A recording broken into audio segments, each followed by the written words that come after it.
नमस्कार साथियों। रूस के राष्ट्रपति व्लादिमीर पुतिन भारत की यात्रा पर हैं। 4 दिसंबर और 5 दिसंबर 2 दिन वो भारत में रहने वाले हैं। भारत के साथ उनकी कई सारी डीलें इस यात्रा के दौरान फाइनल हो सकती हैं। जो की फोकस है, जो मेन फोकस है, वो रशियन ऑयल पर रहेगा, मिसाइल सिस्टम पर रहेगा, फाइटर जेट्स के सौदों पर रहेगा। एक जो बहुत महत्वपूर्ण चीज है, जो भारत को अभी ऑपरेशन सिंदूर के सामने भारत ने उपयोग किया, S-400, इसकी एडिशनल यूनिट्स भारत लेने वाला है। इसके साथ साथ जो मुख्य बात है वो ये है कि भारत S-500 उस पर भी बातचीत करेगा। अब जो मेरा ये वीडियो है ये मुख्य फोकस करेगा S-500 पर। एक बहुत बड़ा प्रश्न आपके दिमाग में ये आ सकता है कि जब हमारे पास ऑलरेडी S-400 है तो हमें S-500 की क्या जरूरत, S-500 लेके हम S-400 को क्यों यूजलेस करना चाहेंगे। तो ये एक बहुत बड़ा क्वेश्चन है और इस वीडियो में हम इस क्वेश्चन को एड्रेस करने वाले हैं। देखिए S-400 है क्या, सबसे पहले हम S-400 को समझ लेते हैं। S-400 एक एयर डिफेंस सिस्टम है। एयर डिफेंस सिस्टम यानी कि वो जो है हमें कोई हवाई हमला होता है उससे बचाने वाला सिस्टम है। वो किस तरीके से बचाता है, उस सिस्टम के अंदर बहुत अलग अलग तरीके की मिसाइल्स हैं जो कि दुश्मन की मिसाइल को बीच में ही इंटरसेप्ट करके मार गिराती हैं। अब इसमें जो मिसाइल्स हैं वो अलग अलग टाइप की हैं। शॉर्ट रेंज मिसाइल्स हैं, मीडियम रेंज मिसाइल्स हैं, लॉन्ग रेंज मिसाइल्स हैं, यानी कि अलग अलग रेंज की मिसाइल्स हैं। जो मैक्सिमम रेंज है हॉरिजॉन्टल रेंज, देखिए ये है हॉरिजॉन्टल रेंज, ठीक है। ये जो हॉरिजॉन्टल रेंज है वो जो मैक्सिमम रेंज है वो है 400 किलोमीटर, यानी कि जो इसकी मैक्सिमम जो एक मिसाइल है वो 400 किलोमीटर तक जा सकती है अटैक करने के लिए। अब इसको इस तरीके से डिजाइन किया गया है कि वो जो फाइटर जेट्स हैं वो उस पर अटैक कर सकते हैं, खासकर जो स्टेल्थ फाइटर जेट है ना, जिनका पता नहीं चलता, जो छुप के आते हैं, उन पर वो हमला कर सकती है। क्रूज मिसाइल्स पर हमला कर सकती है, ड्रोन्स को वो हैंडल कर सकती है, बॉम्बर्स को हैंडल कर सकती है। और जो एक स्पेशल तरीके का फाइटर जेट होता है अवाक्स, यानी कि वो फाइटर जेट इस तरीके से होता है कि उसकी टॉप पर ही रडार सिस्टम होता है। वो अपने आप में पूरा सिस्टम होता है जो एयर फाइट को कंट्रोल कर सकता है। तो ये जो हमारा सिस्टम है ये अवाक्स को भी मार गिराने में कैपेबल है। तो ये हो गई S-400 की खास बात है। एक जो और इंपॉर्टेंट बात है S-400 की, ये जो सिस्टम है ये स्टैटिक नहीं है, यानी कि ऐसा नहीं है कि ये एक जगह फिक्स है। ये मोबाइल सिस्टम है, इसको हम कहीं पे भी शॉर्ट टाइम में ले जा सकते हैं। इसको जैसे फॉर एग्जांपल यहां पे देखिए ट्रक के ऊपर ये माउंट किया हुआ है और ट्रक तो कहीं भी जा सकता है। तो ये जो है मूवेबल सिस्टम है, इसकी जो सबसे बड़ी खास बात है। तो इस तरीके से ये जो है हमारा एयर डिफेंस सिस्टम है जो अलग अलग जो दुश्मन अलग अलग तरीके से हमला कर सकता है उनसे हमें बचाने में कैपेबल है। अब अगर हम इसकी बात करें इसकी लिमिटेशंस की, देखिए बहुत सारी खास बातें इसमें हैं, है ना, लेकिन कुछ लिमिटेशंस भी हैं। लिमिटेशंस क्या है, ये अगर कोई दुश्मन हम पर बैलिस्टिक मिसाइल से हमला कर देता है तो हमारा जो ये डिफेंस सिस्टम है बैलिस्टिक मिसाइल्स को हैंडल नहीं कर पाता। क्यों नहीं कर पाता, देखिए जो बैलिस्टिक मिसाइल है उसका काम करने का, उसका जो ट्रेवल करने का एक तरीका है। वो कैसे काम करती है बैलिस्टिक मिसाइल, वो इस तरीके से पाथ फॉलो करती है। पहले वो स्पेस में जाती है, ठीक है, स्पेस में जाने के बाद वो बहुत हाई स्पीड से नीचे आती है ग्रेविटेशनल फोर्स के अंडर में। तो ये जो स्पीड है, एक तो इसकी बहुत हाई स्पीड होती है, दूसरी बात क्या है कि जब ये स्पीड इतनी हाई होती है और जो हमारा S-400 में जो मिसाइल सिस्टम है उसकी लिमिटेशन क्या है, वो जो वर्टिकल, देखो हमने जो बात की थी हॉरिजॉन्टल रेंज की बात की थी वो थी 400 किलोमीटर, इसीलिए उसका नाम S-400 है। लेकिन जो इसकी वर्टिकल रेंज है यानी कि जो ऊंचाई है S-400 की, ये कुल 35 से 40 किलोमीटर है, ठीक है।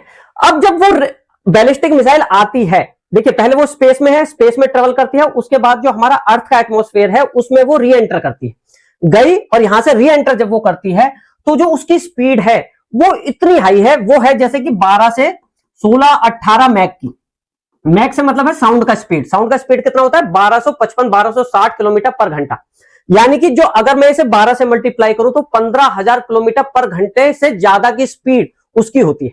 अब जो इसकी रेंज है वर्टिकल रेंज, ये है 35 से 40 किलोमीटर। इसका मतलब क्या हुआ, जब 35 से 40 किलोमीटर रह जाएगी तब ये हमला कर पाएगी, ठीक है। 35 से 40 किलोमीटर का मतलब क्या है, उसकी स्पीड इतनी हाई है, अगर मैं उसे सेकंड में कन्वर्ट करूं तो वो आ जाएगा 3-4 किलोमीटर पर सेकंड। अब ये 35 किलोमीटर पे स्ट्राइक कर सकती है। 35-40 किलोमीटर जो रेंज है उसे कवर करने में कितने सेकंड लगेंगे? 10, 12, 15 सेकंड। तो वो जो टाइम है वो इतना शॉर्ट है, जो रिएक्शन टाइम है उसे 10, 12, 15 सेकंड के अंदर उसे हिट करना है। उससे पहले वो उसे लॉक करेगा, जो रडार सिस्टम है उसे लॉक करेगा, फिर मिसाइल जाएगी। वो जो टाइम है वो बहुत कम है। तो जो बैलिस्टिक मिसाइल की बहुत हाई स्पीड होने के कारण और इसकी जो वर्टिकल रेंज है वो बहुत कम होने के कारण ये बैलिस्टिक मिसाइल को हैंडल नहीं कर पाती। अब जो वो मिसाइल है बैलिस्टिक मिसाइल, वो तो स्पेस में उड़ती है, ठीक है। जो हमारा स्पेस है वो 100 किलोमीटर के बाद शुरू होता है, तो ये उसे हिट ही नहीं कर पाएगी स्पेस के अंदर। तो इसका जो सबसे बड़ा लिमिटेशन है वो ये है कि ये इसकी जो वर्टिकल रेंज है ये बहुत कम है।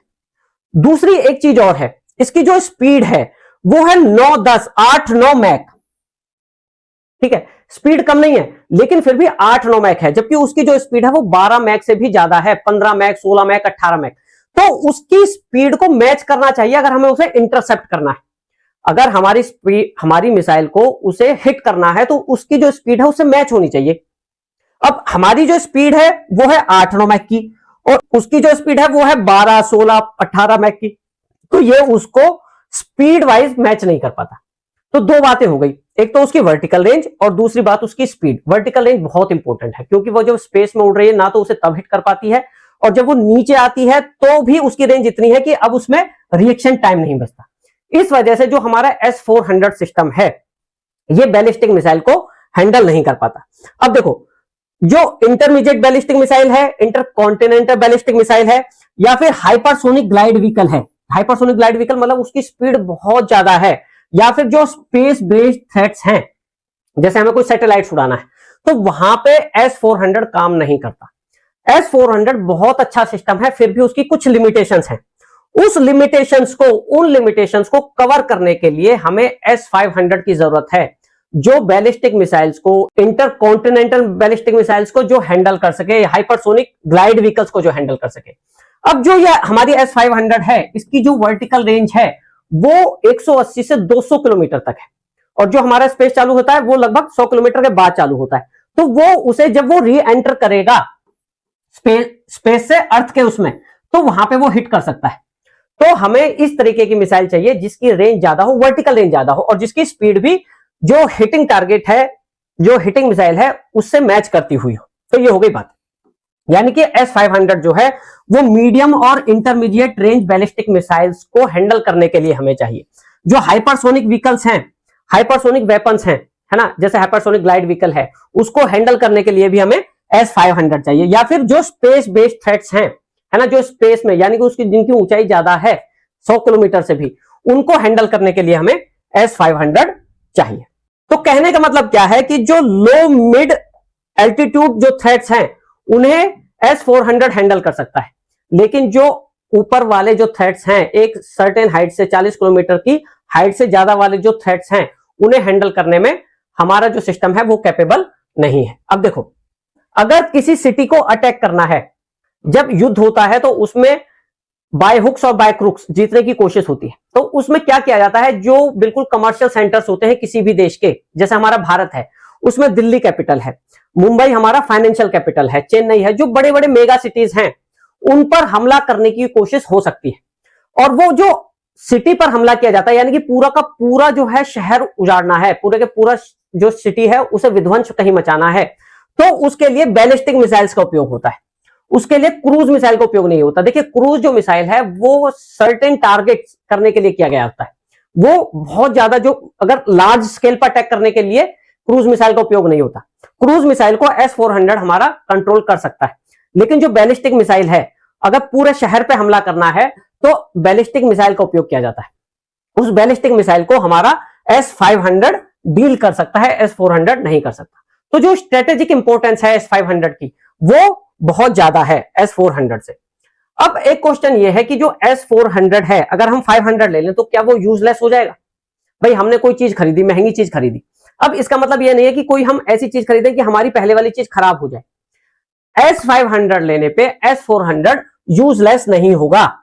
क्यों नहीं होगा? देखिए, जो डिफेंस सिस्टम है, अगर मैं भारत के डिफेंस सिस्टम की बात करूं तो वो कई लेयर्स में काम करता है, वो कम से कम 3 लेयर्स में काम करता है। सबसे पहले जो सबसे जो नीचे की लेयर है, लोअर लेयर, वो जैसे 15 किलोमीटर 20 किलोमीटर का कोई थ्रेट है, उसको हम आकाश जैसे हमारी मिसाइल है वो हैंडल करती है। लोअर हाइट्स वाले टारगेट्स किस तरीके के, जैसे कि ड्रोन्स हैं, हेलीकॉप्टर्स हैं, फाइटर्स हैं, क्रूज मिसाइल है, इसको हैंडल करने के लिए हमारे पास एक लोअर लेयर है। अब आते हैं हम बीच वाली लेयर पे। जो हमारा S-400 सिस्टम है वो बीच वाली लेयर के लिए काम आएगा।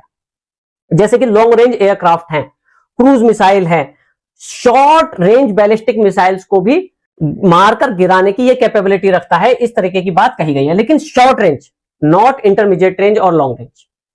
तो ये आ गई हमारी बीच की लेयर। अब जो टॉप लेयर है वहां पर S-500 अपना कमाल करेगा। जो बैलिस्टिक मिसाइल्स हैं, जो हाइपरसोनिक ग्लाइड व्हीकल्स हैं, जो स्पेस से रिलेटेड हमारे थ्रेट्स हैं, उनको हैंडल करने के लिए S-500 काम आएगा। यानी कि जो लेयर्स हैं, है ना, ऊपर ऊपर की ऊपर ही अगर कोई स्पेस थ्रेट है, कोई बैलिस्टिक मिसाइल है, तो उसे ऊपर के ऊपर उड़ाना पड़ेगा। तो उसके लिए हमारा S-500 की जो मिसाइल्स हैं वो काम आने वाली है। उससे नीचे अगर कोई हमला होता है तो हमारी मिड लेयर काम करेगी, और अगर उससे भी नीचे बिल्कुल लोअर लेयर में कोई हमला करता है तो हमारा लोअर सिस्टम काम करता है। अब देखिए, ये तो हो गई टेक्निकल बातें। रूस ने, जो मीडिया की रिपोर्ट्स हैं, इतना अच्छा ऑफर किया है S-500 के लिए कि भारत उस पर विचार कर सकता है। रूस ने ऑफर किया है कि जैसे ब्रह्मोस में था, है ना, ब्रह्मोस की जो टेक्नोलॉजी है वो भारत को ट्रांसफर की गई थी। एक बात तो ये, दूसरा उसका प्रोडक्शन डोमेस्टिक किया गया था, यानी कि जो ब्रह्मोस का प्रोडक्शन है वो भारत में होता है। इसी तरीके का ऑफर रूस ने S-500 के लिए भी भारत को दिया है, यानी कि फुल टेक्नोलॉजी ट्रांसफर होगा प्लस उसका होम प्रोडक्शन होगा। तो इन चीजों को देखते हुए भारत इस ऑफर को कंसिडर कर सकता है। देखिए, इससे क्या होगा, एक तो जो advance missile defence technology Bharat के पास होगी, यानी कि भारत की जो इंडिपेंडेंस है वो यहां से बढ़ेगी। भारत को किसी फॉरेन पावर पे डिपेंड नहीं होना पड़ेगा, खासकर किसी युद्ध के समय। भारत एक मैन्युफैक्चरिंग हब होगा, और ना केवल हब होगा, ना केवल अपना काम चलाएगा इन फ्यूचर। जैसे भारत ब्रह्मोस मिसाइल्स एक्सपोर्ट करता है, उसी तरीके से एक समय आएगा जब भारत S-500 की जैसे डिफेंस सिस्टम है वो एक्सपोर्ट कर सकेगा।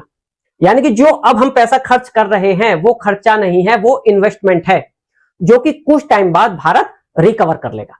तो इस तरीके से जो S-400 है और उसके साथ साथ S-500, इन दोनों की डिमांड है, जो आज के मॉडर्न वॉर को देखते हुए कि किसी भी तरीके का थ्रेट हो, हम उससे अपनी रक्षा कर सके और फ्यूचर में उस तरीके के सिस्टम्स खुद से डेवलप कर पाए जिससे कि हम एक्सपोर्ट करके अर्निंग भी कर सके। इसलिए जो भारत है वो S-500 पर बहुत फोकस कर रहा है। तो S-400 के साथ साथ भारत अगर S-500 भी लेता है तो ये भारत की सुरक्षा को और ज्यादा बढ़ा देता है।